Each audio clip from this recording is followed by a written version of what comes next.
Hi friends, this Rafi. Welcome to my channel. ఈరోజు Nifty bank Nifty యొక్క support resistance identify చేసే ప్రయత్నం చేద్దాం ఫ్రెండ్స్. చూడండి ఫ్రెండ్స్, ఈరోజు బ్యాంక్ నిఫ్టీ క్లోజింగ్ ప్రైస్ వచ్చి 55,003 పాయింట్స్ దగ్గర అయితే ప్రజెంట్ అయితే బ్యాంక్ నిఫ్టీ అయితే క్లోజ్ అవడం జరిగింది.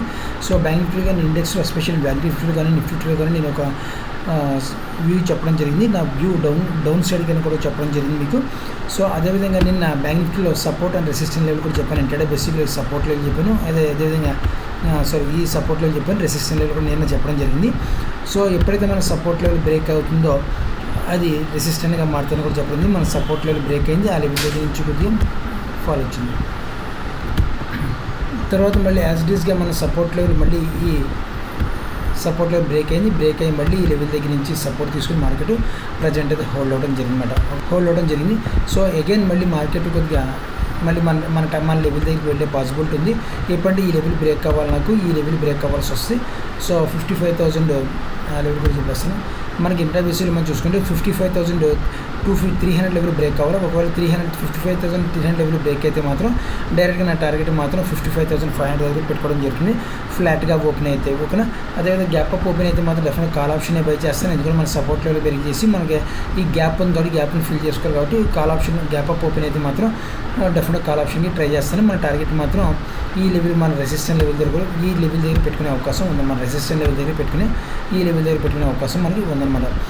ఒకవేళ గ్యాప్ డౌన్ ఓపెన్ అయితే మరీ మంచిది. మన వ్యూ ఇంటర్డే బేసిక్లో కాల్ ఆప్షన్ బై చేస్తాను, కానీ నా వ్యూ మాత్రం మనం చూసుకుంటే పర్టికులర్గా డౌన్ సైడ్ అని చెప్పడం జరిగింది. అదేవిధంగా మీకు ఒక సపోర్ట్ లెవెల్ కూడా నేను మెన్షన్ చేశాను. అదే లెవెల్ సపోర్ట్ లెవెల్ దగ్గర నుంచి మార్కెట్ బౌన్స్ బ్యాక్ అవ్వడం జరిగింది. ఇప్పుడు నా టార్గెట్ మాత్రం 55,500 దగ్గర ఉన్న కాల్ ఆప్షన్కి అయితే ఇంటర్డే బేసిక్లో ప్లే చేస్తానికి రెడీ అవుతున్నాను ఫ్రెండ్స్. అదేవిధంగా గ్యాప్ డౌన్ ఓపెన్ అయితే మాత్రం ఒకవేళ గ్యాప్ డౌన్ ఏ లెవెల్ దగ్గర గ్యాప్ డౌన్ మనకి నియర్ మళ్ళీ ఈ లెవెల్ ఈ సపోర్ట్ లెవెల్ కింద గ్యాప్ డౌన్ ఓపెన్ అయితే డెఫినెట్గా నేను మాత్రం కొద్దిగా పుట్ ఆప్షన్కి ట్రై చేస్తాను. ఒకవేళ అలా కాకుండా 55,500 బిలో గ్యాప్ డౌన్ ఓపెన్ అయితే ఇంకా కంప్లీట్గా నేను పుట్ ఆప్షన్కి వెళ్ళిపోతాను అనమాట. ఓకేనా. సో ఇది ఫ్రెండ్స్ మనకి బ్యాంక్ నిఫ్టీలో యొక్క వ్యూ అయితే ఈ రకంగా ఉంది. ఫ్లాట్గా ఓపెన్ అయితే వెయిటెడ్ వాచ్ చేద్దాం. ఓకేనా. ఇప్పుడు నిఫ్టీ ఒకసారి చూద్దాం ఫ్రెండ్స్.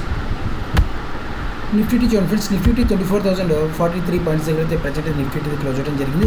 సో నిఫ్టీలో మీకు సపోర్ట్ అండ్ రెసిస్టెన్స్ లెవెల్ కూడా మీకు ప్రీవియస్ డేస్లో కూడా చెప్పడం జరిగింది. యాజ్ ఇట్ ఈస్గా మన సపోర్ట్ ఆ లెవెల్లోనే మనకి మార్కెట్ కుట్లాడుతుంది కదా. కానీ డిఫరెంట్గా నిఫ్టీ మనం కంపేర్ చేసుకుంటే ఇక్కడ డౌన్ఫాల్కి రావాలి, కంప్లీట్గా ఈ లెవెల్ బ్రేక్ అవ్వాలి. నేను కూడా చెప్పాను కంప్లీట్గా ఈ లెవెల్ బ్రేక్ అవ్వాలి నాకు చెప్పండి. ఈ లెవెల్ బ్రేక్ అయితే మాత్రం కామన్ గ్యాప్ అనేది కామన్ గ్యాప్ని ఫిల్ చేసుకునే అవకాశం కంపల్సరీగా ఉందని చెప్పి నేను ఎక్స్పెక్ట్ చేస్తాను అనమాట. డెఫినెట్గా మార్కెట్ కొద్దిగా డౌన్ఫాల్కి అయితే రావాలి. ఓవర్గా మనం చూసుకుంటే గ్యాప్ డౌన్ ఓపెన్ అయింది. నేను నిన్న ప్రీవియస్ డే వీడియోస్లో మీకు చెప్పాను మార్కెట్ డౌన్ఫాల్ ఉంది కాబట్టి ఇండియా బేసిక్లో గ్యాప్ డౌన్ ఓపెన్ అయిన పుట్ ఆప్షన్ తీసుకుంటాను, గ్యాప్ అప్ ఓపెన్ అయిన పుట్ ఆప్షన్ తీసుకుంటాను కూడా చెప్పడం జరిగింది. అదేవిధంగా మార్కెట్ గ్యాప్ డౌన్ ఓపెన్ అయింది, పుట్ ఆప్షన్ తీసుకోవడం జరిగింది, కొద్దిగా ప్రాఫిట్ అయింది. మళ్ళీ మనకి మార్కెట్ డెఫినెట్గా మన రెసిస్టెన్స్ లెవెల్ దగ్గరికి వెళ్ళింది అనమాట. ఈ లెవెల్ దగ్గరికి వెళ్ళిన తర్వాత నేను అగైన్ మళ్ళీ నేను ఇండియా బేసిక్లో పుట్ ఆప్షన్ బై చేయడం జరిగింది. తర్వాత కొద్దిగా ప్రాఫిట్ అయితే నేను తీసుకోవడం జరిగింది అనమాట. సో ఇప్పుడు మనకి ఫ్లాట్గా ఓపెన్ అయితే రేపు మార్కెట్ వెయిట్ అండ్ వచ్చింది. ఫ్లాట్గా ఓపెన్ అయితే అప్సైడ్ మూమెంటం వెళ్ళాలి. ఒక అప్సైడ్ మూమెంటం వెళ్తే మాత్రం డెఫినెట్గా మనకి రెసిస్టెన్స్ లెవెల్ ఉంది 24,300 దగ్గర నుంచి ఒక స్ట్రాంగ్ రెసిస్టెన్స్ జోన్ ఉందన్నమాట.